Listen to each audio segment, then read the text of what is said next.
Take. Hey guys. Wait, let's see. Hey guys. Oh yeah, you look good. Yeah, thanks. You look like a baby face. You guys want to play some football? What? Touches? Are you kidding me? Come on, Mark. Yeah, I'm up for it. Johnny. It's Peter. No.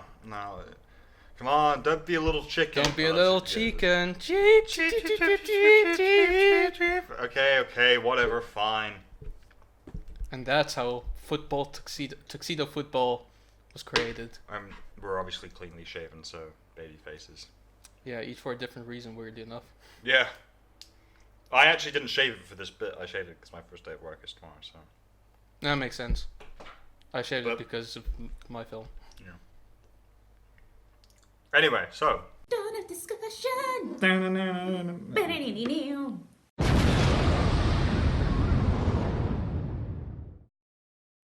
Welcome to Donna's discussion, where We discussed Babyface is the way to go. I mean, literally the only time we've ever done this. Yeah. But anyway, so. Actually, no, for me that's an exception because we did the mustache bit. I went clean shaven for that. I should have done a mustache. Anyway, Okay. here we are now. Here we are now. So, today's topic. Oh yeah. Yeah, I think, that may have passed. Well, if it's passed, it's passed. If not, then we'll put it up again. Dawn of discussion. Welcome again to Donna's discussion. Yeah. Dawn of Distussion. Discussion. So today's topic is discussing superhero moral codes and Yeah, and why? What makes certain superheroes the way they are. Yeah, basically. I mean, I think we've talked this discussion to death, but people still don't get the point of why certain superheroes have different moral compasses or different way of thinking. Yeah. So, like, one of the things that's abundantly clear, I suppose, is that we both really, really like Superman. And basically, Oh, that's good. Sorry. yeah, by the way, we may have not mentioned this, but we have also become an ASMR channel, so, here we are. Not the D&D race. No, it's the actual ASMR, Yeah. Okay. Let's. the thingy. Anyway, the big thing about Superman is that for the public, for most people, he's quite a boring character, and I kind of get that. Like, face value, he doesn't seem all that interesting. Not compared to Batman anyway, who has like a dark backstory, who is always brooding, who's always like trying to be better than anyone, who's using his wits and his acquired skill rather than his born skill or whatever. At face value, Superman is just a nice guy doing the right thing who's very powerful. He's just a nice guy. Whereas Batman is a very dark, scarred individual who is human and has to basically outwit people who are stronger than him on a daily basis. So yeah, at face value, one is more interesting than the other. But as we did when we dived into the Batman episode about discussing why he wasn't as interesting as a lot of people believe, and then we did the vice versa with obviously Superman, which obviously there's going to be a little bit of bias, quite a bit of bias, but we also were at one point big Batman fans. Oh yeah. And the thing is, you do lose interest in him when you start getting older, because you start to realize, beyond the face value, nothing else about him is really that interesting. Which is funny, by the way, because the people who do like Batman generally tend to be older than us. Yeah. But I mean, despite that, it's more than, and I can tell you now, like, I'm still like, excited about pretty much any Batman thing that comes out. Like, I'm still looking forward for Batman Hush, the film. The animated film, yeah. I enjoyed Batman vs. Teenage Mutant Ninja Turtles, but that's probably because it's almost like a parody of itself. But yeah, like, I still enjoy the animated series and, any Kevin Conroy version of Batman, really. Yeah. Batman 66 still in my heart somewhere. Whereas with Superman, I don't really have any sentiments to any TV shows. I know that Smallville is known to be quite good, but I haven't really taken the time to actually watch it yet. I think those are the problems with Superman, that because he isn't seen as much of an interesting character beyond the live action movies, he's not given much else. Yeah. I mean, he did have that animated series for a while. Not as long as Batman's, I think. The only time he really got any real due justice in the animations was the Justice League animated series. Yeah, and, in which he was pretty really, much heavily a main character throughout most of it. Exactly. And he's quite prominent in Young Justice, obviously, as well, which comes back this week. Yeah. So that's good. Finally. Which we still can't watch because DC streaming service. What are you doing, DC? You just push us into piracy. This is your fault. If I download this season, it's your fault. You didn't even release it to Netflix like you did with the shitty Titans. Yeah, what's up with that? Yeah, you didn't even do that for Doom Patrol. The fuck is wrong with you people? Anyway, whatever. Anyway. But in any case, we've also done like a whole episode about Superman for his 80th anniversary last year. Yeah. And in it, I think we've made all our points, but apparently we haven't because we didn't compare him heavily enough to Batman, even though we did. Well, I think it's not even just Batman. I think the thing is other people are gravitating towards other different heroes. I think the thing is because of how big the Marvel Cinematic Universe is, a lot of people's favorite superheroes are now Marvel heroes. Yeah, and a lot of people will say that Iron Man is their favorite superhero, but yeah, which I can understand. But I think what forgot to do it again. You know, here's the thing. We could get an audio library for sound effects, but we can get them for free here, so, you know.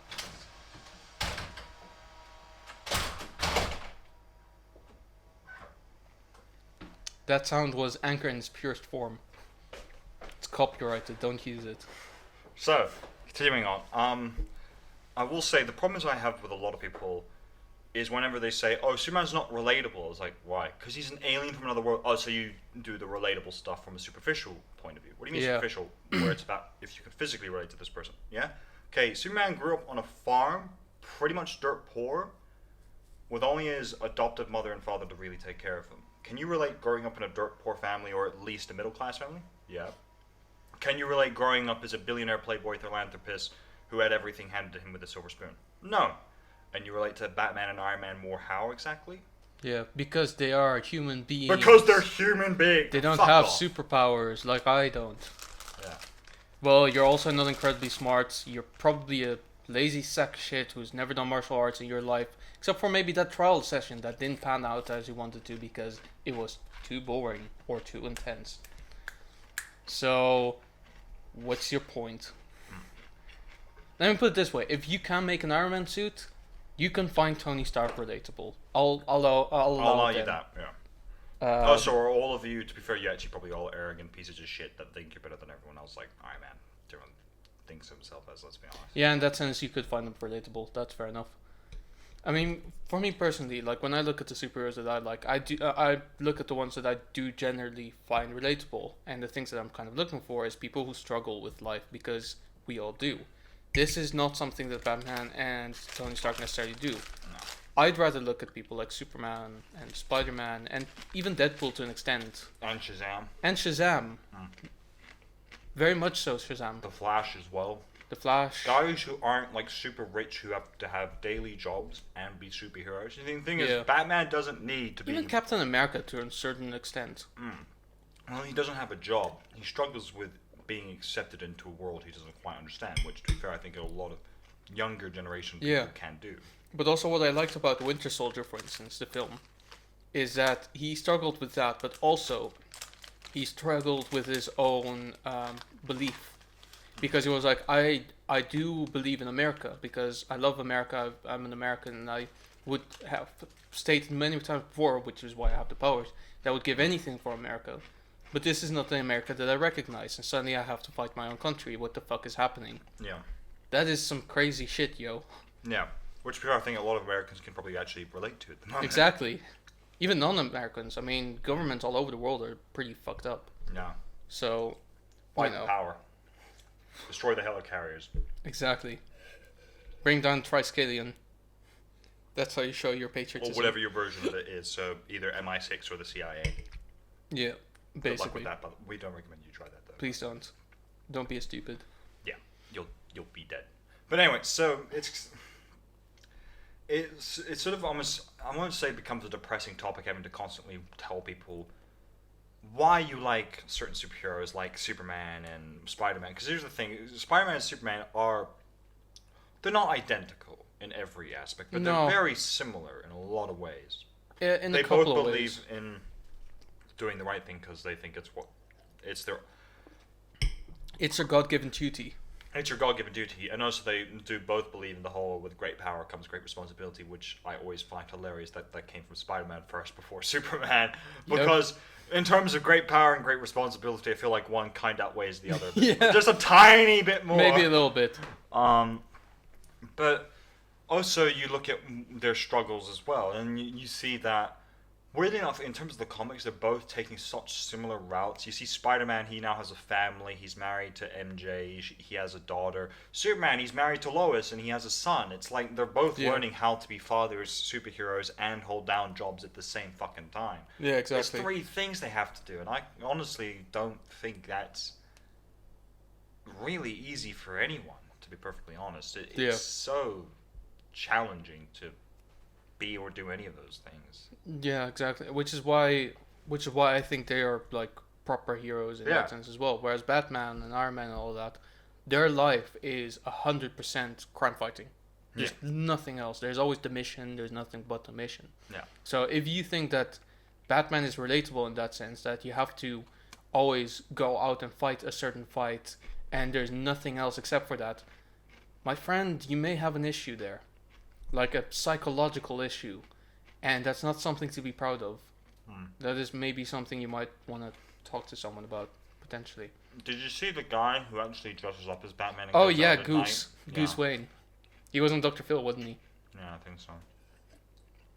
I remember because like he was on Dr. Phil, and then I think PewDiePie made a video about him, and then he made a reaction video to PewDiePie, saying, "Hey, don't diss my crime fighting.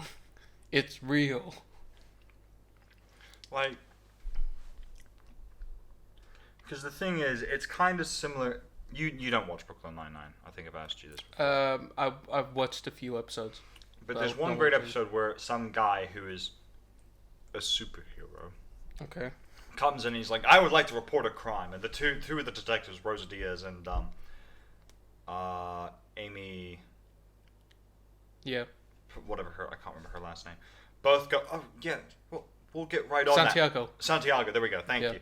Amy Santiago. And they both go, yeah, we'll get right on that. And they both just ignore him because he's dressed up as a superhero with a cape and underwear on the outside of his pants. So, of course you're going to fucking ignore this guy.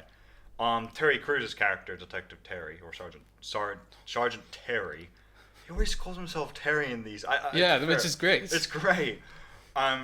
He ends up helping him, and as it turns out, he discovers like this really big like drug ring or whatever it is, like massive, and both of them are kind of like, oh fuck, we're sorry, can we please be put on the case? And he's like, no, you rejected this guy. It's like, you see, he's dumb, but at least he went to the police, whereas I'm pretty sure this guy thinks he's genuinely Batman and actually drives around in his Batmobile to look for bad guys and beat them up. Batmobile.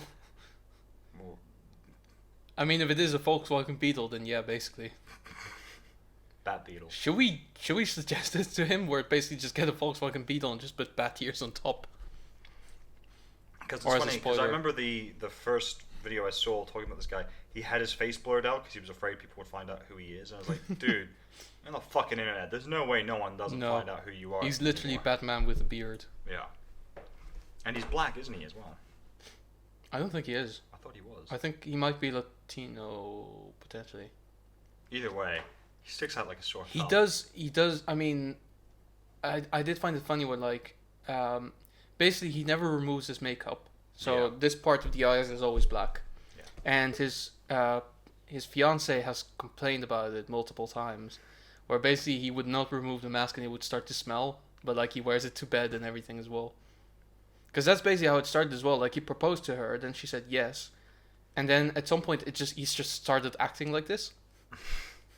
So it's not like he has a fiance who is nuts because she's still with him. So, you know, props for that. Like you're more resilient than we would ever be. We should send her the comic book where Catwoman almost marries Batman and then runs from the altar.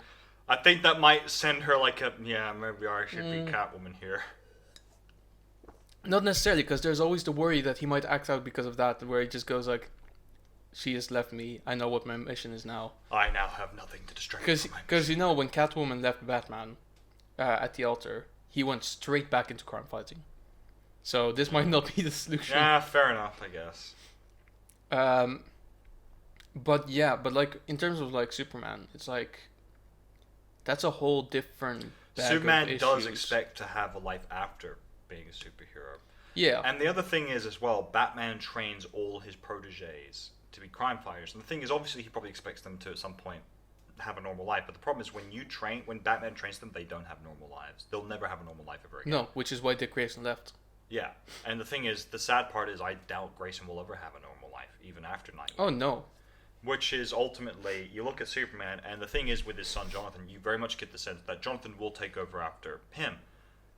But it will be similar as like, at no point did ever Clark tell his son John, "You have to be me after I'm gone." It was never an all. He helps him learn how to deal with his powers, but that's more, my son has these extraordinary powers, I need to teach him how to use these safely. Yeah. So he doesn't hurt anyone or himself.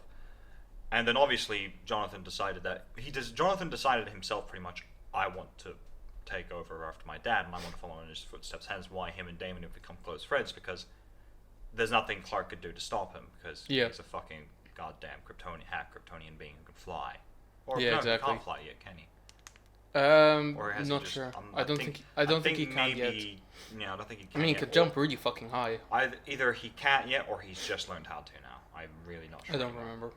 But yeah, either way, that's. To be fair, I've not been keeping up as well, so that might be it. Yeah. But last I checked, he was only able to leap tall buildings in a semi-single bound.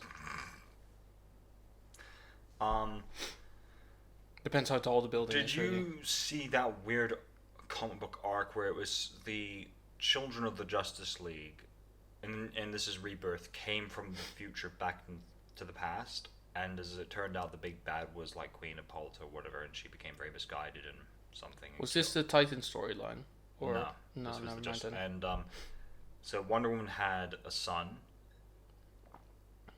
Barry and Jessica Cruz, the Green Lantern, had 3 kids. 2 of them I have were many lanterns. questions about that. Yeah. Well, it's like, multiple different timelines and so on. I guess. Okay. So I guess this. Just making sure it's not a bastard or anything. No, I think they ended up being married and they had 3 kids. 2 of them were lanterns. One of them was a speedster. Arthur had a son. Yeah, I think. And the interesting thing is, so Wonder Woman's son. So Wonder Woman went back to and ruled Themyscira. She couldn't bring her son with her. Obviously. And she didn't. And so she left him with Clark to raise him. So Clark raised her son. And it was funny because when he came back, he basically did not want to speak to Diana, didn't want to acknowledge her, and basically went straight to Clark. And it's like, I guess it kind of shows how good of a person Clark is, the fact that he's willing to raise one of basically his sister's son, his nephew in a weird way. And the thing is, it's quite clear that he becomes a very prominent father figure very quickly to most of the people that are around him who are very young. Yeah, but that's the thing, because Superman cares about people. Yeah. Because he knows that it is, especially for superpowered human beings, it is very tough to find your place in modern society. Yeah. He of all people knows this. That's why he is such a great friend to Batman as well. Yeah. And especially when you think about him and his mentoring of Billy. Yeah. In a lot of cases, like he ends up becoming Billy's not father figure, but definitely older brother figure in a lot of ways. Because like when you think about Batman, like I guess the one good thing that he did is, I don't know if it was, I think it was Young Justice, where like he was criticized for like having proteges and stuff like that, and then I don't remember who was it, and they said, "Are you training them so they could become just like you?" And he said, "So they won't be." Yeah, so that they wouldn't. I suppose there's some power to that, I guess. I think the thing is, Batman actually in Young Justice is a lot more likable than he is in more of the other versions. Well, yeah, he is, because he actually fucking cares about the Because kids, the best because part he knows that they're was the future. when Connor is first discovered and Superman's like, "No, if this guy's related to Lex, I want nothing to do with him." And then you had Batman like, "Yo, you fuck up. Go talk to your son." And when you have Batman be the parental figure of responsibility, you know you've made you fucked up. But like that's the thing, I'm starting to more and more realize. I think the problem is not necessarily Batman; it's the various versions of Batman that people seem to prefer over the other ones. Yeah. Like for instance, I think that Adam West's Batman. I know I keep coming back to him as like my favorite Batman in a way. Almost. Nah, there's a weird moth outside. Man, he's so distracting. Go away. Anyway. But basically, I keep coming back to him as one of my favorite Batman, but it's because he is so enjoyable in a sense. He's not dark or brooding or anything. Yeah. Especially, he's the Superman version of Batman. Yeah, and if you watch like Adam West talking about the character, like the things that he says about it makes him even more fucking amazing. Like stuff like, you know, people nowadays go around quoting Christian Bale's Batman, going, I'm Batman, and whatever. When I was Batman, I didn't have to say I was Batman. I just jumped in the room and everyone knew who I was. It's like, yes, that's it. And stuff as well, like, I mean, yes, the show was kind of stupid in many ways. Like, it was cringy. And like stuff like, you know, what's called when you start at a certain point and then you get other points that lead to the thing, but they have barely anything to do with each other. Anyways, it was full of that stuff where it was like, how can you relate it back to them? Oh yeah, because you went through these points that have nothing to do with each other. Sure, but he was still a fun superhero to watch, and he was still like, you know, the kind of character that I think he was more like Superman, I suppose. Yeah. Because instead of like fighting the police, he was working with them. Yeah. You know. And then I suppose Michael Keaton's version is still pretty cool. Michael Keaton, I think, in terms of live action Batmans, he was a little bit darker, but it was still a little bit. I think the thing is, Michael Keaton's Batman was a bit of an enigma because Christian Bale's Batman, moral code-wise, is the closest to the comics. Yeah. Ben Affleck's Batman, in terms of the fear factor and the way he fights, is the closest to the comics. But Michael Keaton's that weird enigma where... I mean, if you count away the guns and the killing and all that. Yeah, but I'm more thinking about the fear and the warehouse scene where he basically just manhandles everyone. It's like, that there is Batman. Yeah. Because he... Like, okay, yeah, against Superman, he wouldn't really stand much of a chance, but against those, like, 30 thugs, and I know, yes, technically he wins the fight in Dawn of Justice, but we're not going to bother going into that. And only really technically does he win. But, is that he basically enters that warehouse, scares the shit out of them, then proceeds to beat the shit out of them, and then they shit themselves again after being terrified again. Yeah. And then he bursts through a fucking wall, and it's like, grabs a guy, and you're like, in all honesty, if I was the guy with the flamethrower, it's like, alright, you win. That's it, I give up. You win. Yeah. It's like, no, I now beat you up, but I surrendered. It doesn't matter. You're still on the wrong side of the law. No, exactly. So, that's why, like, for instance, like, then there's the animated version, Kevin Conroy, which every interpretation that he played pretty much is Batman. No fucking the way question. He fights, just the way he thinks, everything. And I think you said this before we started rolling, but you said something about that Batman started really becoming dark after 1989. Michael Keaton's Batman. Yeah, so I actually want to add to that. It's actually slightly before that. I believe it was 1987 with the Dark Knight Returns, because that was pretty much one of the first times. Frank Miller, by the way, genius. One of the first times where Batman was portrayed as a dark character, but that was different because he was a broken character. But at that point, does the Dark Knight Return predate Old Man Logan? I think Old Man Logan is quite recent. So, I think it was Old Man Logan is maybe 20 years ago. As good as Old Man Logan is, weirdly enough, it's probably a copy of The Dark Knight Returns. Like a little not bit. Not a rip-off, but like it's a lot of similarities there. It's a different kind of story, because... But taken on the same premise of two superheroes at the end of their ropes, Oldham retiring, they find Logan and Clint? Logan and Batman. Bruce Wayne. Oh, okay. Oh, fair enough. Yeah, I see what you... Yeah. Well, I mean, it's kind of that.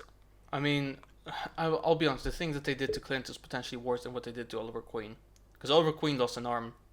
Clint is blind, so that's not great for an archer. But yeah, I can still shoot an arrow. I just can't see where I shoot it. I mean, the big difference is, so Dark Knight Rises still takes place in a certain believable kind of world where everything is somewhat it's still realistic. dystopia, but it's still believable, whereas Old Man Logan is post-apocalyptic, Yeah. pretty much. I mean, Yeah, the that's film Logan is trying to strike kind of the middle of it, but the actual comic book is post-apocalyptic, like fucking gamma outbreaks, and there's territories that are just ruled by Hulks. Yeah. Like, the Hulks are actually loan sharks, Yeah. which is quite cool. Also, it's worth pointing out that Old Man Logan was never really in any lethal danger necessary. That's Yeah. just something they added into the Logan film to end it all. But actually, Wolverine died in 2015 in the comics, and Old Man Logan actually filled in for him for a Yeah, time. I remember that. Yeah. So in that sense, it's slightly Continuing different. with the trend where superheroes just. I mean, he's die. back now, and it didn't even fucking matter. I was gonna say they die and they come back to life because he died in 2015. He came back like a year or two ago. Something like that, yeah. During the whole Infinity Crisis thing, or whatever it was. where basically he appeared with the Space Stone for some fucking reason. Cause fuck it, that's why. But yeah, I guess this has become more of a general talk about just superheroes and talking about Batman and Superman as two characters. Well, as opposed to but the thing is, the question is not necessarily about the characters of Batman and Superman and just that, but like, why do people gravitate towards these darker characters? Yeah. Whereas the ones that aren't constantly like brooding and shit. I mean, Wolverine is probably a good example of that as well, because he is quite dark and brooding and shit. But he is forced that way because of all of the things that he has surrounding him. Like, he's barely human at this point. When Well, was he's not actually, he's a Wolverine mutant. first introduced? 80s, 70s? 60s. 60s, okay. I think the first time he was introduced, he was actually a villain in a Hulk storyline. That wouldn't surprise me. And then he joined the X-Men afterwards, but he was created well after the X-Men were created. Yeah. So I think this was like 65? Let me look this up. I'm not too sure. Because I'll be honest, I think you and I are both agreed that one of the reasons why so many heroes now these days are taking on these darker, more gritty tones, or if not, at least these more realistic, believable tones, or these more, like, for example... Oh, 74. Fair 74. enough. Okay. I thought it'd be 70s, because I don't think that she'd be 60s, and I'll explain why I think in a sec. So, a lot of these superheroes... So, for example, Captain Marvel isn't dark or gritty, but she is this two-dimensional badass who is who's a bad person, and people gravitate towards that because they think it's a character flaw. It's not. It's just them being a complete dick. Yeah. Being a bad person doesn't make it a character flaw. It just makes it a shitty thing. Like, for example, Superman has flaws as well. Sure. He thinks he's naive enough to believe everyone can be saved, which is just bluntly not true. Batman has character flaws. You know, he is only so focused on the one mission. Captain America has character flaws. All these characters have character flaws. Being a dick is not a character flaw. It's just a badly written character. Yeah. Because the thing is, if they don't stop being dicks, you start losing interest in them. And going on to what it's sort of during the 70s and 80s where I think the dark tone in terms of superhero comics started. The 60s were the last period where it was still Actually, campy. that's a very interesting point. Let's cut to a break, and then after that, let's talk about the Golden Age, Silver Age, and then Bronze Age of comics, because that has a lot to do with it. Oh, yeah, absolutely. But yeah, we'll be right back. So stay tuned. So, on to the different ages of the superheroes. Gold, silver, bronze, and then the modern age. Yeah, so this is kind of important to kind of realize, and I've looked it up, especially for this, because I want to make sure that we kind of discuss it correctly. So, to be fair, now, when we say gold, silver, and bronze age, it's not necessarily like... It's not about the quality of the comics. Yeah, it's not like the golden age of trade or whatever, when trade was really good, and then the age after that, it was like, oh, it's good, but not as good as before, and after that, it's like, oh, well, shit. Yeah. It's more of the timeline, sort of. So the golden age was when comic books first started really becoming a big thing for DC and Marvel. So the golden age of comics basically was pretty much from the beginning. It was basically heralded by Superman. Yeah. So this was like 1938. Which was the first issue of Action Comics. And lasted until 1956. So this was like when superheroes were quite campy. Yeah. Like Batman as well, with Robin, was basically like it was in the... Wonder Woman, Green Lantern, Flash, Captain America, all of them. Yeah. I still find it started with three heroes on each side, basically. Yeah. So it was Superman, Batman, Wonder Woman, and then Captain America, Namor the Submariner, and Human Torch.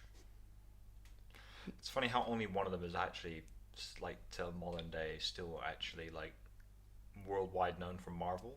What, Namor the Submariner? What, I Captain America? Captain America. Well, arguably Human But- Torch. Arguably yes, but it's like It's a different one, as though. an individual though, not as Yeah, and it's a different one. It's not actually Johnny Storm. there you go. It's actually an android. So So there you go. there you go.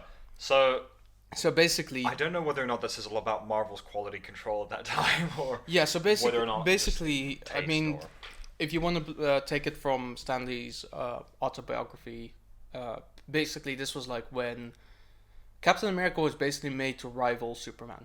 Yeah. Because they were like, oh, we want to write something that will inspire the troops, but we don't really want an alien or anything to. we to want a kind good of- old American. We want a real American hero, Right. like a true and true American hero. We want a story of someone who thought he couldn't really do the best for his country and then very better. This is actually the reason that Stan Lee went to the army and then was at a post in New Jersey and didn't actually do any fighting and was there for like about a year, a very, very boring year, and then came back to write Captain America again. But yeah, like also Stan Lee didn't actually come up with Captain America. He just wrote his most significant stories. Yeah. Like the end of all things and all that.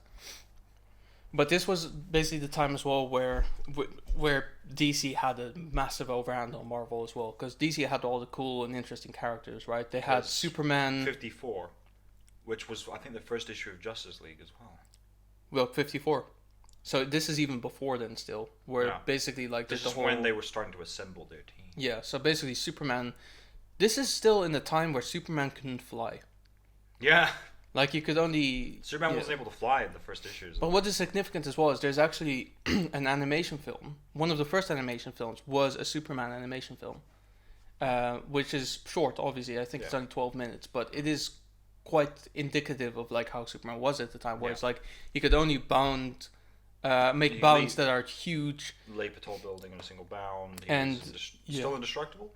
He was still indestructible, but he But could still be. He could still was be only hurt. as strong as a freight train, basically. He Yeah. was only strong enough to lift like a freight train to move a planet. Yeah, out of exactly. orbit. So he was very limited in terms of power back then. And then And- this is also the version of Wonder Woman that was flying an invisible jet and constantly bound to something by another woman. Yeah, and still had that. Who wore tight black leather. And happened to be German, who held like a whip. And still had this weird rule where if she were to be chained up by a man, she would lose her powers. Which is still the most amazing weakness I've ever heard of. This was written by a feminist, was it? Just making sure. Did you ever see that weird film which was Oh, about William the Marston in the Wonder Woman. Yeah, which was about the origins of the guy. I was reminded of it recently by a friend, and then I remembered. Oh yeah, it was never released in the UK, and then I forgot all about it, and then I didn't watch it. I really want to see it at some point because I want to see Yeah, what he was like. Because I'm from definitely. what I could gather is that his wife was bisexual at the very least, and that Yeah. she was having an affair with another woman. But he also Who with the was same having an affair woman. where, yeah, so there It's like a it polyamorous wasn't, thing. It wasn't affairs. It was like it was a weird It was a relationship. polyamorous thing. Yeah, it was a polyamorous thing, and basically he was meant to be Steve Trevor. His wife was meant to be Wonder Woman, and this woman was meant to be like the Baroness or something, like the Yeah. the blonde German clad in dark clothes that were really skin tight, who constantly bound women Exactly, to yeah. rockets and something, and always leaving men thinking. So is the next panel where they start having sex, and you're just sort of going, "What the fuck is going yeah, on?" yeah, basically. Like, Wonder Woman was a weird series of comics. Yeah. So it was. She's probably had the most growth out of any of them. Let's be honest, in terms of character. Yes. She's gone from being Oh yeah. constantly bound to a rocket by another woman to Almighty God, Basically, yeah. who bounds other people to Yeah. rockets. And so basically, like the golden age of comics was pretty much that. Batman wasn't even that dark as well. Like No, obviously he was- he was still about striking fear in the hearts of men, but basically like most of his villains were one-off villains as well. Like the Joker Yeah. was a one-off villain. I think he pretty much died as well. Batman still, I pretty much, He still carried pretty guns at that point. yeah, he still killed at that point as well, as far as I'm aware. Yeah. So that was completely different. But obviously, like the thing is, I feel like around the end of like the golden age, these comic books kind of started to lose traction. Yeah. So that's why the Justice League came about. Actually, Justice Society at first. The Justice Society, that's right. And then we got other superheroes as well, like Green Lantern and Flash. Well, Green Lantern and Flash, their first iterations came out in the 1940s. 1940s. Yeah. They Right. didn't really start becoming popular until the 1950s. Yeah. Because it was so heavily dominated by both Wonder Woman, Superman, and Batman. But that's and the thing, Captain America, because they still had these stupid. Alan Scott couldn't do anything on things that were made of wood, because fuck, we need limitations of a sort. and the Speed Force hadn't even been invented back then. Exactly, that was just Jay Garrick being a really fast boy. Or was it Barry? No, Jay Garrick created it, but Barry Allen's the one who... I think Barry Allen is the one who created it. Oh, okay. Jay Garrick was just really fast, Yeah. but he was able to tap into it once Barry Allen created Once it. he created, yeah. But yeah, so that's basically where I feel like the Silver Age kind of started as well. Yeah. Is when basically people started to think, okay, well, From... we shouldn't be too camp all the time. Yeah. Like we should It was write from things with actual 54 to... 56ish even, I think, to the 1970s. Yeah. Which is weird, because I think, interestingly enough, a lot of them started becoming not darker, but they started having more serious storylines. They All of started them being more except interesting. for Batman. Yeah, Who weirdly Batman was enough still a became campy more fuck. campy during that time period. I mean, think about.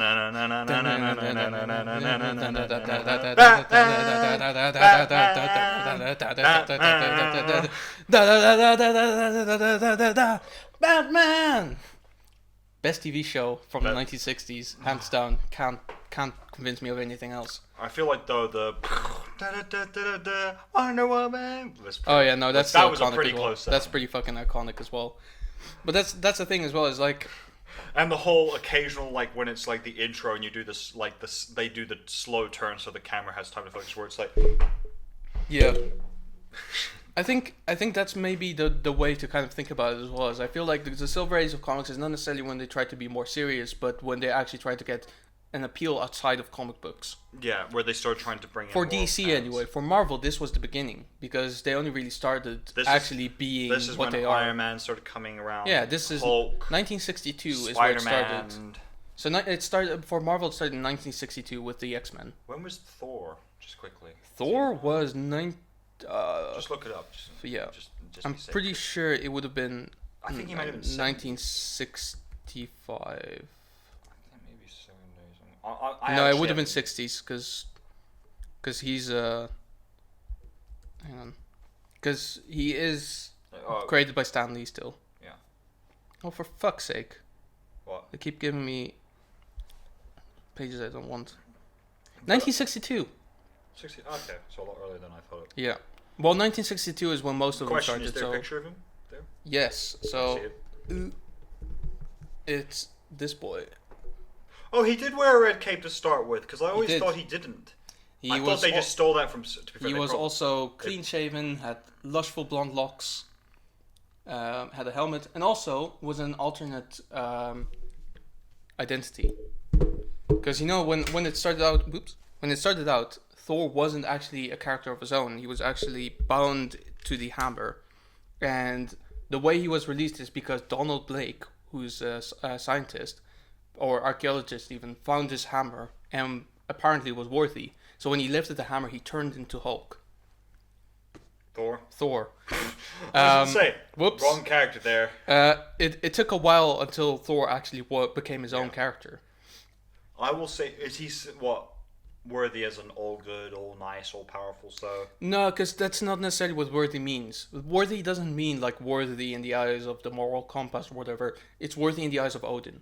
okay, yeah. Because Odin placed the spell. Phrase, yeah, on it. He is the one. Also, to Marvel Comics, the phrase is, "Whoever holds this hammer, if he be worthy, shall receive the powers of Thor." He be worthy, not they. Stop being PC and shit. I'm tired of this. Did you see that? They recently changed it. So the hammer now says they. He was always meant to be like gender neutral, but for some reason that's an issue now. Yeah. Because apparently it's like it's mostly because, let's be honest. Because he is a derogatory male term, and therefore it's offensive and extremely aggressive. Yeah, also, did we really expect that anyone except for Thor would ever wield the hammer? Or did Odin did? He was like, hey, That's I made true. I made this hammer for you, not anyone else. Don't let anyone Son, play with your toys. I made this hammer for you, but just in case, because I know there are some people down on Earth who don't like it when I say he. I'm going to say they. At that point, it's like Thor's Because gonna, you know what, son? I don't want to assume your gender. I mean daughter. I mean either. At this point, Thor just goes, Dad, I am your son. I'm not one of those dickheads. I am Yeah. a boy. You I'm realize a real boy. I was born well before all of this gender neutrality shit happened. I was born literally 5,000 years ago, Father. Get over it. Yeah. So I was born before this was even a thing. Yeah. Anyways, it says whoever. Also, that kind of adds to a thing. I think Thor is still, because I'm thinking about the whole like who's the strongest Avenger. Yeah. I think Thor still wins, despite the fact that Captain America did pick up his hammer. Because Oh, when he did pick up his hammer, he did get all his powers, but we did see that Thor is very capable without his hammer. Yeah. So, Well, I mean, Thor Ragnarok displayed that. yeah, exactly. So spades. in that sense, whatever. The hammer is just like a focus for him. Yeah. It focuses his power. As What are actually you the god Odin of said again? in the film, like, Are you the god of hammers? Are you Thor, god of hammers? Are you Thor, the god of thunder? It's like, that's a fucking good point, Thor. Why do you constantly carry around a hammer? Grow up. I mean, I Oh my want to god, believe. did you like the hammer? I mean, The hammer rode you on your back. oh my god, the hammer pulled you off. I love that exchange because the whole time you're thinking, Thor does actually have a weird relationship with this hammer. Yeah. He throws it and it always comes back to him. It's like most of his problems. Oh my god. Anyway, so But yeah, so basically, Silver Age of comics is basically when I think the comics tried to have more of an overall appeal. So they started going more into media. That's why the Batman TV show was created, and I think the Wonder Woman TV show was around the same era, wasn't it it? was about, I think, late 60s, early 70s sort of thing. Yeah. So that And would have applied. Yeah, and the Superman movies were mid 70s, early 70s, I think. Yeah, but there still was the animated stuff like Superman and Friends, I believe. Yeah, the Super Friends. Super Friends, that's the Yeah. one. But at the same time, there was also Marvel who was coming up with these Which characters that they were actually trying. still did like some pretty grim stuff. Like they killed Superman in one of the episodes at one point. Oh yeah, I'm sure they did. Yeah. But then on the other side, there was Marvel who was trying to make more realistic and relatable characters. I mean, Doctor Strange. I guess maybe yeah. I'd say he was so. a surgeon before. He was a surgeon, and then he decided to was go Sorcerer into the Supreme. mystic arts. And Before then he obviously there's Spider-Man, 1963. And then I'm Spider-Man. No, I'm Spider-Man. No, I'm Spider-Man. Oh, that spawned something amazing there. But yeah, I mean that's when really and then the Avengers assembled like a year after they were created individually. Yeah. So that's great. Yeah. And what it was like. Captain 'cause America came back. When was the first issue of the Avengers? Like the 60s. 60s was the 1963, I 1963, believe, so- or 4, either of those two. first. What was about either 9 or 10 years after Justice Society. Basically, yeah, And it was the heavily. interesting thing is with Justice Society, while Superman and Batman were there with the founding 7, they weren't part of the team until much later. Because No, true. originally it was Wonder Woman. I think it was even John Stewart Green Lantern. No, I it don't think was- so. John Stewart was 70s, I believe. Yeah, no. So it was Hal Jordan, John Jones, Yeah, we'll get to that by the way. Flash, Wonder Woman obviously, and Aquaman. Yeah, that might They be were right. the first 5 for the longest That might time. be right. Yeah. But yeah, so that's the Silver Age is basically like when we started to see comic books like how we know and love And them. Silver Age covered the Infinite Crisis arc with the Anti-Monitor, I think, as well, because that was pretty much that signified Yeah. the end of the Silver Age. Yeah, because the Silver Age ends in 1970, after which the Bronze Age starts, and that's kind of the focus that we want to lay on. That's post. Yeah, Now, that's interesting post-Crisis. fact: during this time, Batman still wasn't a dark character necessarily. Yeah. I need to look up his entire history, but I think the majority of the dark stuff that happened, like Death in the Family and all that, that was 90s, wasn't 90s it? or 80s, yeah. Yeah. Late 80s or 90s. Yeah, so that was still after the Bronze Age. So Batman, still a happy boy. Still reveling in being a campy guy who goes Yeah. whatever his phrase would be, and then Robin would go holy blank whatever Batman. Yeah. So Holy Polaris. so basically, I will say I recently rewatched Batman Forever with right. Yeah, Val Kilmer. Val Kilmer, and it's great because Robin on that actually does go holy rusted metal Batman. That is great. And That is fantastic. I was like, that's the one good thing to come out of this film, besides Jim Carrey being the Riddler. Yeah, I guess. Like, Jim Carrey being the Riddler actually kind of worked surprisingly well. Everything else in that film, though, was complete crap, because Two-Face was basically Joker. Two-Face was basically Joker wearing Two-Face's skin. But anyway, moving on. Okay, Back yeah. to the Bronze Age. Sorry. I mean, in the Bronze Age, there was so basically one of the big things that happened during the Bronze Age that kind of is still indicative of the time is Gwen Stacy died. Yeah. Now we all kind of know how that happened. Green Goblin came back, and he had her, and he was like, "Come on, Spider-Man, catch your girlfriend or whatever," and he threw her off a bridge. No, it was Doc Ock. It was Green Goblin actually.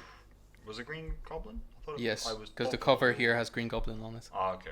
So Green Goblin throws her off a bridge, and then Spider-Man tries to catch her, and he manages to do so.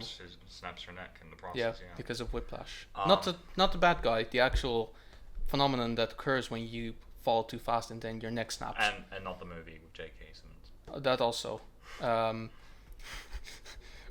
Not quite my tempo.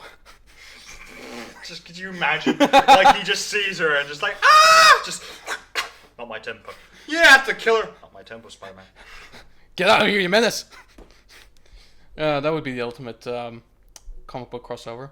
But yeah, so basically that happened, and also one of the things that is worth noting as well is that Gwen Stacy actually disappeared for a while before this, and in later years it actually turned out that Green Goblin actually raped her and spawned children off of it as well. Yeah.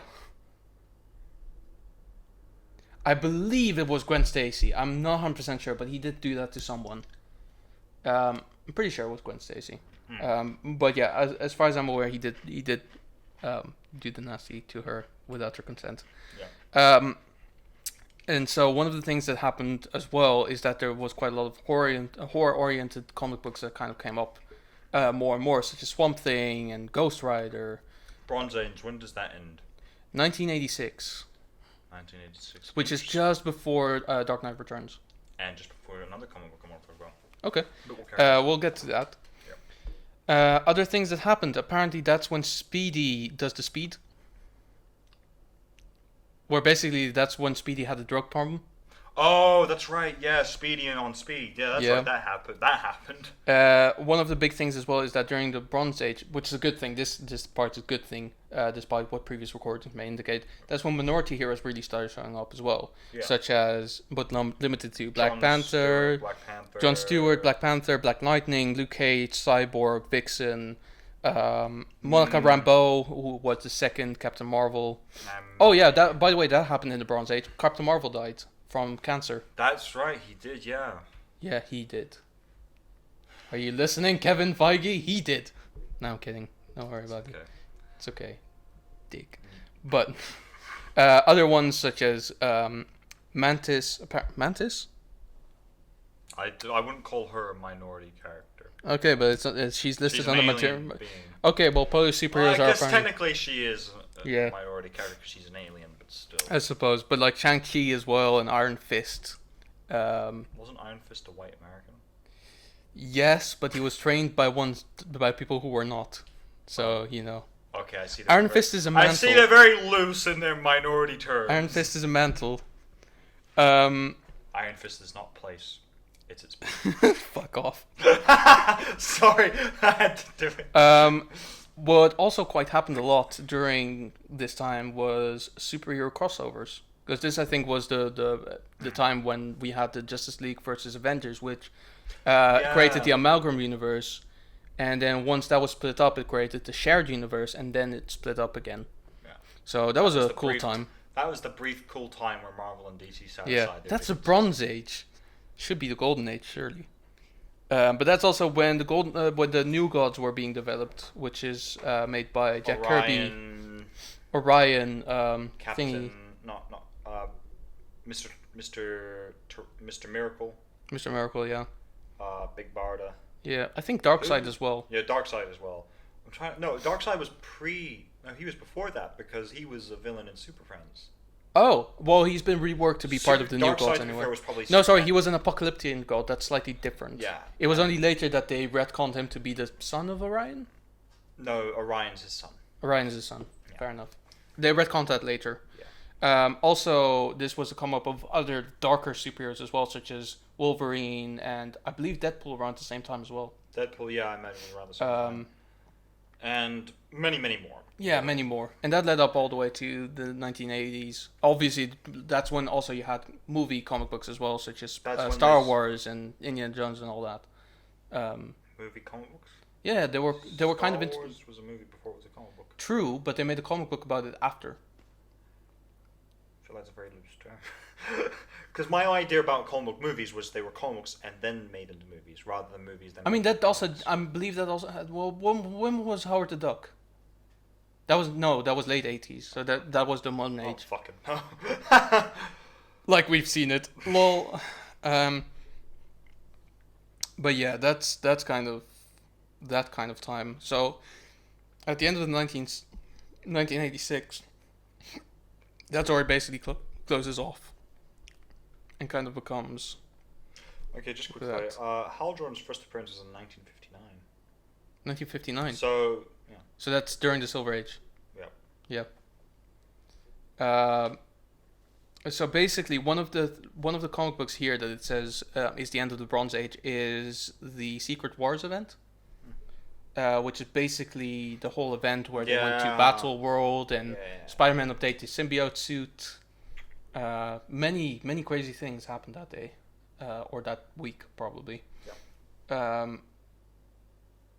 And also that is pretty much when The Dark Knight Returns was written.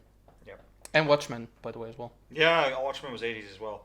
Because the other big, significant comic book that came out, and that was actually during the 90s. I always forget how recent this one is The Death of Superman. Yeah, that's the 90s, 1992. Yeah. So that is one of the indicators of modern comic books where they killed off Superman. Which was probably the biggest turning point of its time in terms of comic books. Exactly. So let's... I mean... Talk about it comes out in the early 90s. That sets a fucking tone for the 90s. By the way, guys, starting the 90s, we're killing Superman. What? What happens after that? Yeah, we bring him back. Eventually, probably. I don't know. I don't know. We may bring him back. We may just kill other people. Let's go to a quick break, and then we can actually talk about the ramifications of the Bronze Age into the modern age as well. Because the modern age, that's when shit really goes down. Ignore what we said before. When was the start of the modern age officially? 1986, which is basically like when the darker stories really show up, like Dark Knight Returns and Watchmen and Secret Wars, I suppose. And Death of Superman and so on. Yeah. Well, 90s, but still, yeah. Well, I mean, let's be honest. That was influenced almost definitely by the Dark Knight Returns. 100%. All right, see you in a bit. So, diving right back into it. The end of the end of the Bronze Age, like we said just now. That's when the darker stories kind of came by. Really started taking over. Now, what is kind of interesting about the end of the eras every time? I mean, this is just a kind of small observation. I might be completely wrong, but it looks like that's pretty much the point where people start getting tired of comic books, right? Yeah. That's when the fatigue kind of starts coming in, and then they do something so radically different, so that people kind of come back into it. Yeah. So, because you could tell that they were really pushing a lot of the ideas with the massive ones, like The Dark Knight Returns, The Death of Superman, Watchmen. DC was really just sort of trying to push new shit to basically try and get people back interested into comics. Because, and like I said, those three were probably the significant ones pointing out. And it is probably because people during the 90s definitely were starting to be more interested in darker stuff. Yeah. Like, they took interest in that sort of stuff, so they gave people really dark storylines. And weirdly enough, The Death of Superman is really dark. It is a grim comic book. But I think the problem was after that, they just kept trying to keep Superman dark. And the thing is, it works for his death, because he's such a good guy. For his death, it cannot not be dark. And holy shit, it was shocking at the time. Yeah, because what they were about, I think, 10 pages of just black. Pretty much. And it said like a tone like you flipping through the pages like, nah, he's coming back. Not he's just coming that, back. And then you realize, yeah, nah, he's I have to look it up, but the actual real life ramifications was that I think there may have been a formal actual funeral for Superman because of it. Yeah, I wouldn't be surprised. I just don't remember exactly if it's true or if it actually happened, but I believe that happened. But I can look it up, but I won't because I want to be right. But also, there you go, modern arguments. I want to be right, therefore I don't look shit up. But anyway, that kind of did get destroyed with the Return of Superman, Yeah. which still was a really good storyline, but it was also kind of The Reign of Superman, wasn't it? the reign of the Superman, yeah. Reign of the Superman, yeah. But Return of Superman was kind of the end of that. Yeah. Basically, a lot of people see that arc as not the death of Superman, but the death of death. Because after that, no one in comic books really died anymore, and people who had previously already died came back. Like Bucky died, but then came back. And Jason Todd died. Jason Todd died, and then... Jason Todd died during the 90s, I believe. Oh, okay. Let me check. Actually, no, this may have been the late 1980s, now I think about it. I don't remember, he's looking it up. But anyway, that's really when kind of like stuff like that started happening, where like people died and then came back. It's mostly because they wanted to keep the intrigue again away, and people knew that death is like the most shocking thing in the world. Yeah. But 1998, that was Death in the Family. Oh wow, still okay. No, sorry, 1988. Sorry, not 1988. Yeah, fair enough. So that's definitely modern age. Yeah. But yeah, there you go. So and the thing is, in terms of Superman stories, I mean, yeah, Batman lost companions and shit, but Superman died. Yeah. But it's because he came back from the death. I think people were like, oh, okay, so he can just come back from the dead. Therefore, we don't really care anymore because it doesn't really matter. I think it became a crutch as well for a lot of storytellers, because you see how many superheroes die. Like, at least 3 or 4 die per year now. Maybe that's minimum. I mean, I've given up on Heroes in Serious? Crisis because I'm just tired of that shit, man. Like, first Wally dies, then he's not dead, and then stuff, then time travel. And then the one that apparently turns out to be more permanently dead is Roy Harper. No offense compared to Wally, no one cares. Not particularly, no. I think, yeah, because and then the whole Dick Grayson thing where he was shot in the head, and everyone thought, holy shit, they actually killed him. It's like, oh no, he just has amnesia now, and everyone's like, okay, what the fuck? Because skulls are that thick, apparently. Idiot. It has happened, but you think with an assassin wielding a sniper rifle versus a handgun, people have survived to the head. I suppose. It is very rare, and I do mean fucking rare, but it has happened, and they do take a lot of brain damage. Yeah. But a sniper shot, no way. Yeah, and even it's not just amnesia; it motor damage as well. Motor damage as well. He would never be able to be Nightwing again. Yeah. Because he'd lose all hand-eye coordination because the amount of fucking damage to one. When was the Killing Joke as well? That was 1994, wasn't it? Yeah. I'm pretty sure it was. That was an indicative like dark story as well, where it was like, you know, the whole Joker theory of like one bad day, will make you go cray, I suppose. Cray. Even though cray wasn't a word back then. Holy shit. Both Death in the Family and The Killing Joke came out in the same year, 1998. Yes, but in defense, The Killing Joke was an Elseworld story originally, but then became canon somehow. Because yes, the Joker wasn't dead, but Barbara was tied to the wheelchair. Yeah. So, you know. Yeah. Well, I think... That's comic books. Yeah. Because to be fair, I think I've told you, like, if I did the world's finest movie, I'd start it with both Superman and Batman experiencing a fall at the start of the film. That way, when they meet each other, they raise back up. And the start of it for Batman is literally The Killing Joke and the Death in the Family happening in the same night. So the Joker set this whole plan into motion where he's going to... He doesn't know Barbara's Batgirl, obviously, but he's going to basically take out Batman emotionally and take out Gordon emotionally at the same time. That was my idea. I mean, as a story, it probably works really fucking well. Honestly, that's how maybe they should have done the animated film. That's honestly what... Yeah. Because then it would have been... Because then they could have cut out the first half of the film, which was trash. And they could have focused on... And then they could have had like the kind of double thing where... And it could have been set more from Joker's point of view about setting the plan into motion. Yeah. Without getting rid of both Batman and Gordon simultaneously in the same night. Yeah. Or forcing them to do things that were going to require. And then basically at the end, like, he strangles the Joker. And then in the end, we find out that Jason Todd comes back and he's like, you didn't kill me. He was like, believe me, I really wanted to. I really, really wanted to, but... I knew that if I would let myself do that, there's no going back. Yeah, exactly. He's like, just this one guy. Yeah. Just him. Because then you can have a whole great dynamic between Red Hood and Barbara Gordon. Yeah. Because about that idea of like, okay, he's questioning why didn't she snap like him. Yeah, he might actually try to convince Barbara as well, just going like, look, he didn't avenge you in any way. Yeah. He let this happen. and the person who did this to you is still walking around freely on two legs, you can't say the same for yourself. Yeah, exactly. So hence why I think tying both events together is such an emotionally powerful moment. Yeah. Because it is literally the family almost being destroyed. Because my idea then is Nightwing will officially cut off ties with Batman. Yeah. It's like, you've gotten the woman I love basically bound to a wheelchair for life, and my little brother killed. Yeah, I exactly. have nothing I want to do with you anymore. But this is the thing. So these are kind of dark stories what we're talking about, and I'll be honest, these are really fucking good stories. Yeah. And that's the kind of stories that I really like in Batman as well. But then stuff happened. Like the animated TV show is really good as well for Batman. Yeah. But then came Batman Begins. And okay, so let's be honest. We live in a kind of culture in terms of like people who like films and stuff like that where we don't like films anymore. We like directors. Yeah. Right?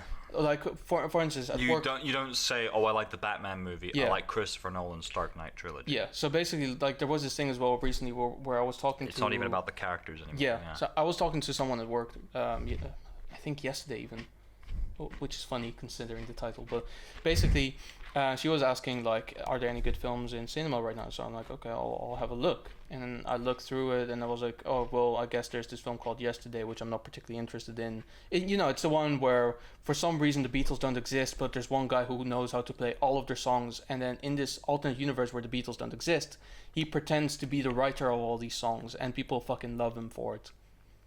Because they're like, this is genius writing. It sounds weird. It's come out. Sounds interesting. It's coming out, I think now. I was not interested in it because I was like, well, this is just dumb. I guess I'm not particularly interested. And she was like, yeah, no, I'm not sure if I'm interested in it. I was like, oh yeah, also it's directed by Danny Boyle. And she was like, oh well, that changes everything. And I'm like, really? Does it? I mean, directors are like, that's the thing. Everyone always forgets Steven Spielberg made The Kingdom of the Crystal Skull. Yeah, but no, I don't think it's particularly a bad director for it because he still made E.T. and that's the thing. all like, of that. It's more the point, like, and the original yes, trilogy. Like, that's the thing. Yes, directors should be one of the reasons you go see certain films because they're amazing. Yes, but at the same time, they can have shithouse films that are terrible. No, exactly, and I find it particularly stupid that you go watch a film because it's the director and not necessarily because I'll be honest. Story. Tarantino is a slight exception, but that is because he has a very particular style. That's right? because when you go and see something like The Hateful, like that's the thing. When I walked out of Bad Times at the El Royale, I walked out thinking that director was clearly inspired by Tarantino. Yeah. And the Tarantino style. And that's Who directed it again? I feel bad for forgetting because it was a really good film. But yeah, it's that kind of thing where it's like, he has a very particular style. So if it's like it's a Tarantino film about 1960s Hollywood, you're like, yeah, I'll go watch that. Drew Goddard. Oh yeah, I remember because I didn't know who he was. I don't know what else he did, but I'm sure he's done something interesting. He's done. I think he was a writer mainly before this because I think he was one of the writers on The Martian, which I did actually really like. Yeah, fair enough. And once again, it's like, for example, I went to see The Martian because fuck it, I thought it was a great story. It's just a bonus that Ridley Scott happened to direct. Yeah, and I'm not even that huge of a fan of Ridley Scott because I've seen films that he did that just didn't interest me in any way. Well, that's the thing. Like he's probably one of the most consistent directors in terms of hit and misses. Yeah. Because you look at Alien, Gladiator, The Martian, 3 hits. Solid. They're all great films. Then he did Alien Covenant, Prometheus. And a lot of other films. All the money in the world. All the money in the world. Fucking hell, that was boring. What else did I'll admit, it had a very good 5th act. And that was about it. Let's see what other movies he's done. Also, Kevin Spacey was really good in it. Oh, wait, he no, did he Blade wasn't. Runner. Yeah, no, that was a pretty good film as well. He also did like, Black Hawk Down, which I liked as well. Yeah, but like that's the thing as well. It's like you like these films not necessarily because of the director, but because of the premise of the film and the way it went. It was really good. He also did the Russell Crowe Robin Hood film. That one was fine. It was fine. I enjoyed that one. But he also did Exodus, Gods and Kings. I haven't actually seen that one. From what I heard, it was atrocious. He also did Kingdom of Heaven, which I actually enjoyed, but I had no idea he did it for the longest time. Same with Black Hawk Down, because they don't look like Ridley Scott films. Well, there you go. In any case, for instance, like the thing is, I will admit there's times where I think to myself like I have no idea what Duel is or whatever it is, but I know that Steven Spielberg directed it, so I might actually end up watching it. Yeah, that's fair enough. But like that's because he also has like he has a distinctive quality, like the care and attention that he puts into these films, and the films that he makes whether they're good or not good, they radiate love. Yeah. Danny Boyle isn't one of these people. No. I mean, I've only seen 2 films of his, and I didn't particularly enjoy them. One of them was Slumdog Millionaire, which I thought was alright, and Shallow Grave, which I thought, well, it's your first one, you know, whatever. So I don't have any particular connection to him. Seeing his name on a film isn't gonna draw me in, especially when it has such a stupid premise. That's the thing, like, I've only, I think, Inception, Interstellar, Dunkirk. I've only seen 6 Nolan films: the Dark Knight trilogy, Interstellar, Inception, and Dunkirk. And interestingly enough, my 3 favorites of his aren't the Dark Knight trilogy. Yeah. I prefer his other 3. I will add to that. I've seen all those and The Prestige, which was pretty good as well. But like at the time of watching it, I was like, nah. Yeah. Because it was okay, but it was like basically a guy retracing his steps and whatever the weird what? time. No, Prestige. that's a different one. That was his first one, Memento, I think. That was Memento, yeah. Yeah, Prestige was the one with Hugh Jackman, who is a magician, and he's basically he is rivaling Christian Bale, who is also a magician. I've heard of it, but I've not seen it yet. So basically, they're rivaling magicians, and they're trying to one up each other with a bigger and better trick every time. And then at some point, Christian Bale does this trick where basically he disappears and then reappears somewhere else, and then Hugh Jackman is trying to recreate that, but he has no idea how he did it. Yeah. So he's like trying all these things. It's quite cool, but like for me, my favorite Chris Nolan film is probably Batman Begins. Just because as a Batman film, it works. It's solid. Yeah.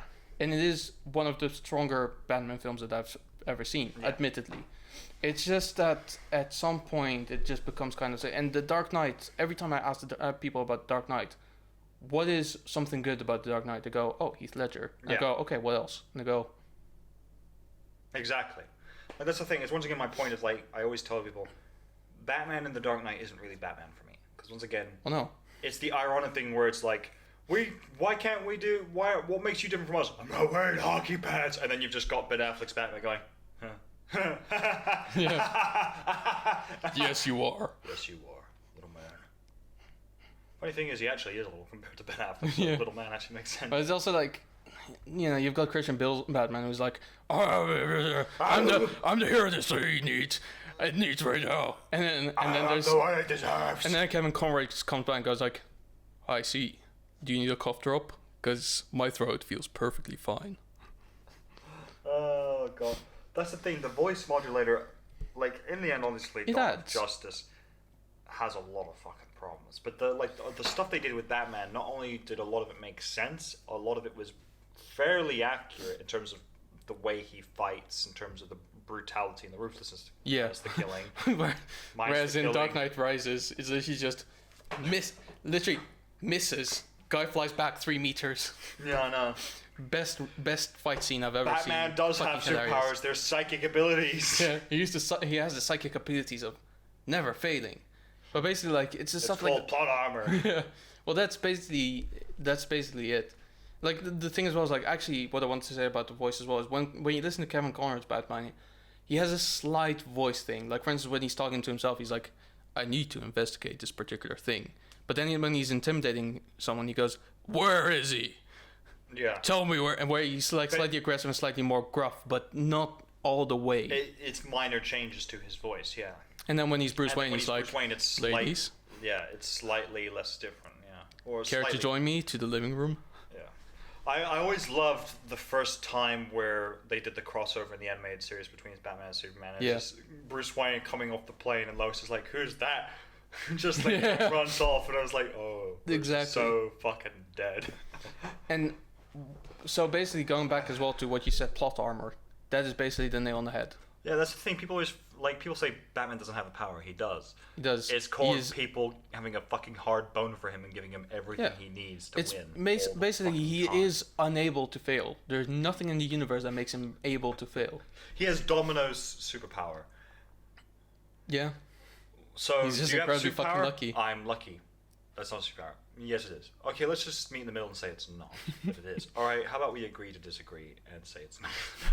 How about we agree to agree that I'm right? Yeah. And you're like, and it's like, it's not very cinematic and just the whole time just being cinematic. Exactly. And you're like, That's Batman, basically. That's for you. Domino is And that- Batman. yeah. Domino though is Batman toned down. Yeah, and like for instance, if Superman is shot by a kryptonite bullet, he's suffering. If Batman is shot by a kryptonite bullet, it bounces off and he's like, "That's Kevlar for you." And it's like, no, That's not how it works. that is just You're still knocked off your feet, dumbass. that is just your That's the skin thing. being impenetrable with a very special material known as shitty writing. Yeah. I will say in the warehouse scene, well, it's a really cool sequence when the thug runs up to him and shoots him in the head, and the cow is clearly made of like fucking titanium, and the bullets Yeah. like bounce off. It's like, okay, maybe it is made of some special metal where it doesn't like stick in, it just bounces off. But the fucking concussion he'd have and brain damage afterwards. From This is sheer why force. the next Batman film that I want to see, and I hope this is the one with Robert Pattinson and Macaulay Culkin for some reason, is a Batman Year One film. Because we want to see a failing Batman who kind of has to earn his right to be that. The one where he earns the right to say, "I am vengeance. I am the night. I am." See, I don't know if I'm ready to see Robert Pattinson say that. I really don't know if I am. Or better yet, he's like in the middle of a warehouse and there's just like, I don't know, fucking, what's her name? The Vicky Vale, and it's like, "You know who I am. Say it. You're Batman." And it's Kristen Stewart, and you're like, "No! No! Not again!" You know, she is actually in the new fucking Charlie's Angels reboot. I'm fine. I don't care. No, actually, I do have a problem with that. Because this was actually a film I was kind of looking forward to. I mean, come on, Patrick Stewart as Charlie. Hello, angels. I've got a new mission for you. There's this great TV show, I don't remember the name of it.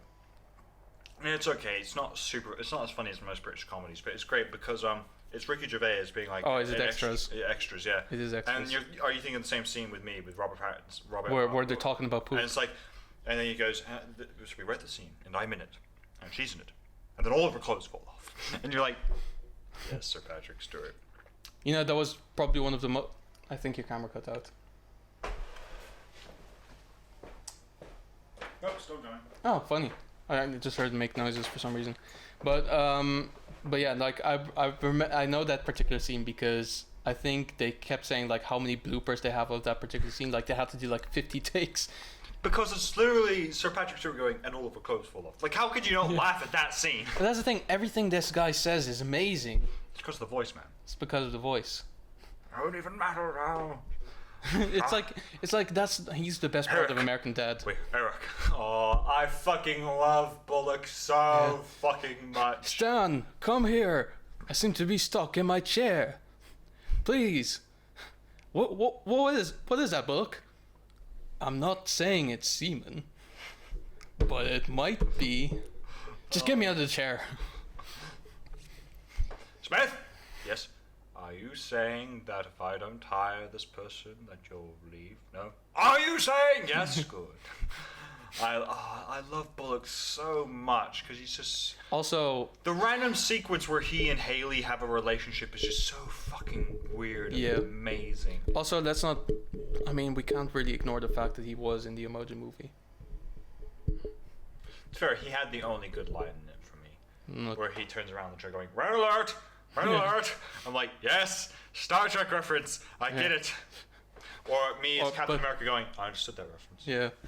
Or the bit where his son goes, "Dad, shouldn't we wash our hands?" And then they laugh because they're poop. What a film. What a fucking film. Oh yeah, I watched that for the first time Yeah, I have to watch it for the second this time. Monday. I'll be honest, it was worth watching it just to see your reaction. Because it was so hurt. That's the thing, like those really bad films, you know, you like watching them for the first time by yourself is a mistake, but then when you realize you can watch them again and see how someone reacts, Exactly. like that's the thing. That's why I like watching The Room so much. Yeah, I know, because when you find someone who just goes, "I haven't watched The Room," it's like, okay, we need to watch it. Oh, But yeah. why? Because I'm not watching it for my entertainment. I'm watching it purely because I know you're going to hate it, and I will love it. Because Yeah. I'll be able to just watch you the entire time. Well, that's a funny thing actually as well. Is like I had Sorry that to discussion. digress, but yeah. we want to talk about this stuff as well. Yeah, like basically I had a discussion with with that workmate yesterday about like the record or whatever, and it actually came into a conversation at some point about like making a film, and like you have to make your film tailor pretty much to an audience rather than purely what you want, because and then she said there's no film that ever made a lot of film where it made a lot of money where the person who made it thought it was the best thing ever, and then everyone hated it. That's not gonna make you money. And then I literally had like a Barney Stinson moment where I was like, well, I dare contest that. For there was once a man called His name Tommy was Wiseau who produced, wrote, directed, and starred in his own movie. Called The Room. And then it was literally just a bit where like someone came out and were like, I just heard The Room. I need to talk about this real quick. And it was like literally just like a whole conversation. Like 10 minutes later, like everyone dispersed, and I was like, so yeah, that's an example. Like, man, because in the end, ultimately, you're probably gonna have people say like, okay, you can't like make a film that's good that when it's just made for the person who made it. It's like Yeah. The Room. Exactly. It's like every time, whenever someone says that stuff, it's just go The Room. I mean, but that's just a good example of like you don't make a film because you want to make money. You make a film because you want to make the film. Yeah. Make the art for the art. You know? We shoot. Sorry, you shooting digital or film? We shoot both ways. Look, it would be revolutionary. Yes, I'm very revolutionary. You know you have to. Tommy has a vision. You see. You know you have to light it differently You for know, each one. you Nah, it will be fine. That will be fine. Anyway. And then it's like, why? I swear I've seen this, Elliot. It's wait, why don't we just shoot in real life? It's real Hollywood movie, guys.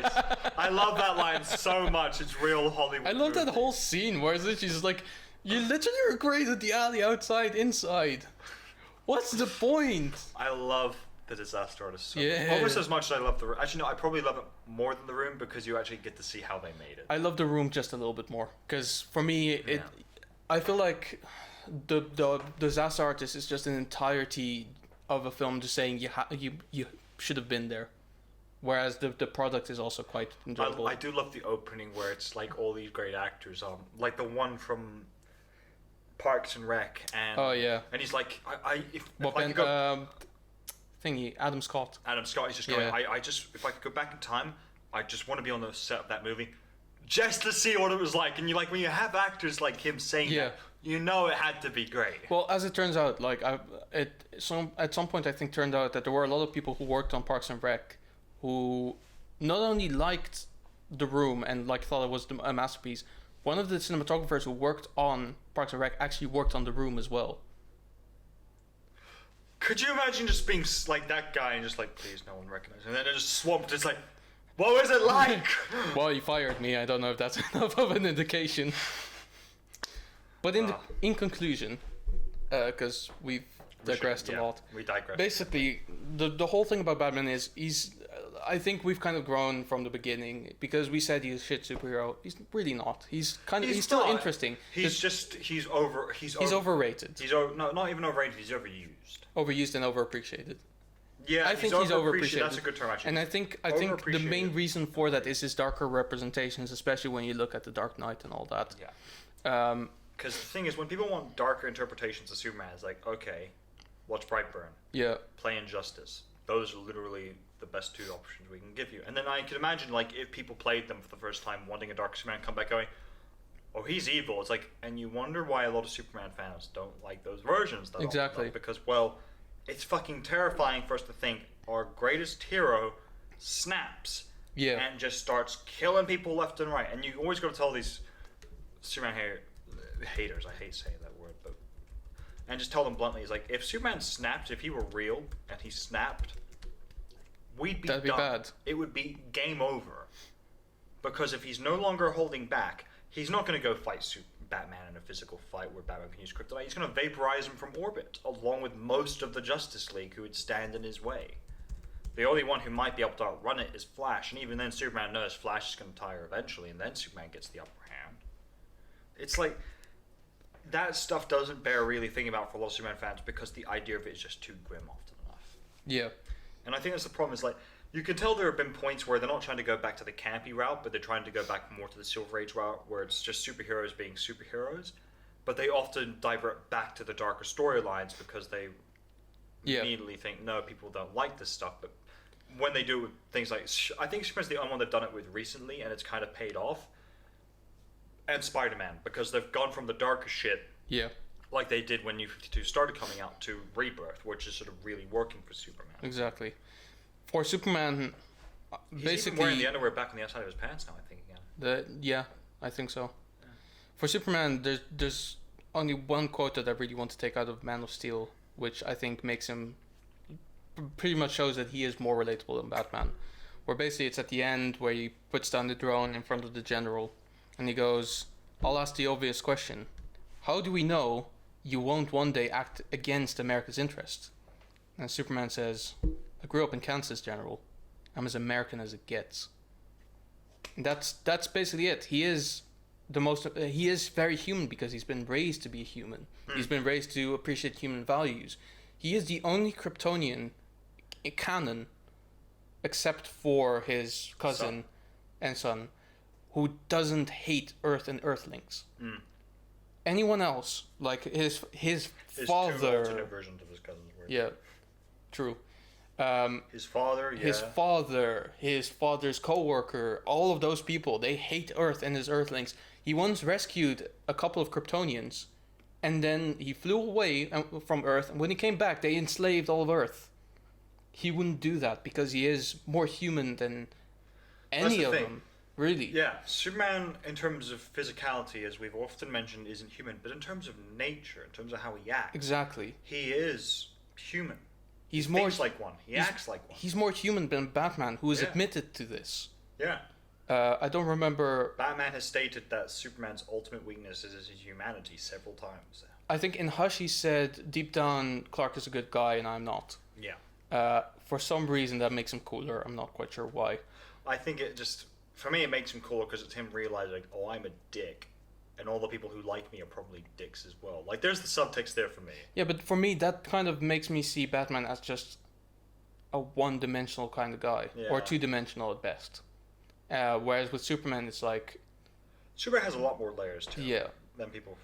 He has too many And when layers. we say layers, we're not talking about underwear. We're not talking about onions, I was thinking of from Shrek. Also true. We're not talking about onions Or underwear, apparently. or underwear. Because onions and underwear comes in layers. Okay. In any case, It's just sort of saying, it's basically saying, basically you have two guys walk into a bar, right? One of them wears glasses, clean, nice shirt. Seems like your Seems like average kind of dude. he's polite. The other he's guy. Nice. Scars all over his body, biker vest, gruff, shades, tattoos. An eye patch. Neat guy goes over and goes, "I'll just have, a gin and tonic, just drink Yeah. something nice." The other guy goes, "Give me a beer and a whiskey and then mix it together." Who would you say is the cooler one out of them? You'd say the guy with the biker vest, Yeah, because externally he is cool. But next thing you know, the guy who's in a nice shirt and all that, he's in a mugging attempt. People are trying to mug him because he seems so nice, and he goes, I really wouldn't recommend this. I really rather you didn't, for your sake." And I go, "That's adorable." Adorable. They flip out a knife. Well, you think you're like this guy with the biker vest and everything, and the biker vest guy is like, "Try me," and then he punches one of them cold, and he goes, "Okay, well, I won't do that to you, but this guy, you're a nice guy, you're not gonna do anything." And he goes, "I won't do anything if you don't do anything." Yeah, I'll leave you alone if you leave me alone. 5 minutes pass, and the guy is sipping his gin and tonic while the muggers are beat to death on the ground. Well, not to death, but quite badly injured. Their life. You Yeah. don't know what's going on under that shirt. Yeah, exactly. I mean, I'm not talking about six packs or whatever, but okay, let's put it this way: you don't know what's behind the glasses. Yeah, exactly. No one knows what it's like to be the sad man, to be the bad man behind blue eyes. Superman has blue eyes, right? Yeah, Yeah. and Batman. So it applies. And Flash. Alright, it's almost like an Aryan thing. And Hal Jordan. And Wonder Woman. And Dick Grayson. Almost like an Aryan thing. I'm pretty sure Barbara Gordon has blue eyes as well. What is it with DC heroes and being tall, dark, handsome? Wasn't blue eyes a recessive gene? Yeah. Wow.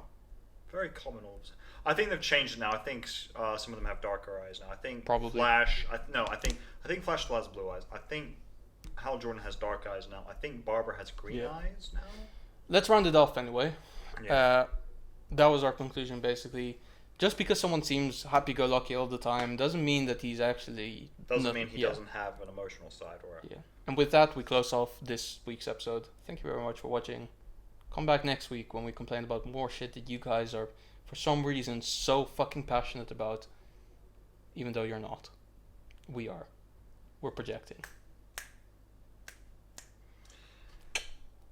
But hey, if you like Batman because you like Batman, good for you. If you like Superman because you like Superman, good for you. You can like whoever you want, just never say the other one is boring or dull when you don't read anything about them. We can't keep stressing this enough. Except if you're talking about Batman, in which case it's perfectly fine. Ouch. Ouch. Okay. Alright, that's enough before I say more horrible things.